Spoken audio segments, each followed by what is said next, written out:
সৃষ্টি করেছে গোলামির জন্য। সুবহানাল্লাহ বলেন। কিসের জন্য? গোলামির জন্য। এর জন্য আল্লাহ পাক বলছেন, লাকাদ, আল্লাহ পাক বলছেন, আমি আল্লাহ সুবহানাহু ওয়া তাআলা জিন্নাত আর মানুষকে সৃষ্টি করেছি একমাত্র আমার উদ্দেশ্য হলো আমি আল্লাহর ইবাদত। কার ইবাদত? وما خلقت الجن والإنس إلا ليعبدون। জোরে বলো আল্লাহু আকবার। মানুষকে সৃষ্টি করেছি আর জিন্নাতকে একমাত্র আমি আল্লাহর ইবাদতের জন্য। সুবহানাল্লাহ বলেন।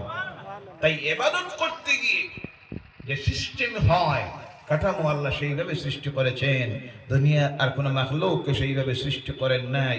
ভাইরা আমার, অন্যান্য মাখলুককে যদিও ইবাদতের জন্য সৃষ্টি করা হয় নাই, কিন্তু আল্লাহ সৃষ্টির কুল মাখলুক দিবারাত্রি তার রব আল্লাহর নাম জপতেছে। বলো সুবহানাল্লাহ। লিল্লাহি মা ফিস সামাওয়াত ইউসাব্বিহু লাহু মা ফিস সামাওয়াতি ওয়া মা ফিল আরদ।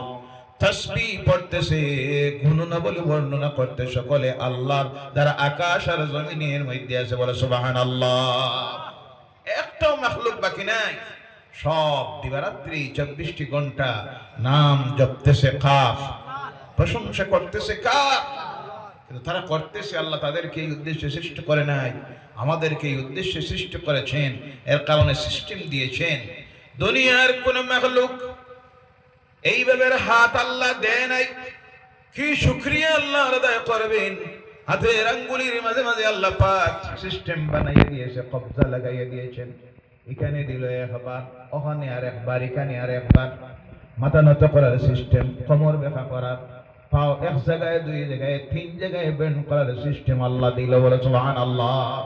তার কারণ, বান্দারে তোমাকে তো সৃষ্টি করতেছে আমার ইবাদতের জন্য। তাই যে সিস্টেমে ইবাদত করতে হবে সেই সিস্টেমে তোমার কাঠামোটা যদি আমি না বানাই, অসুবিধা হয়ে যাবে।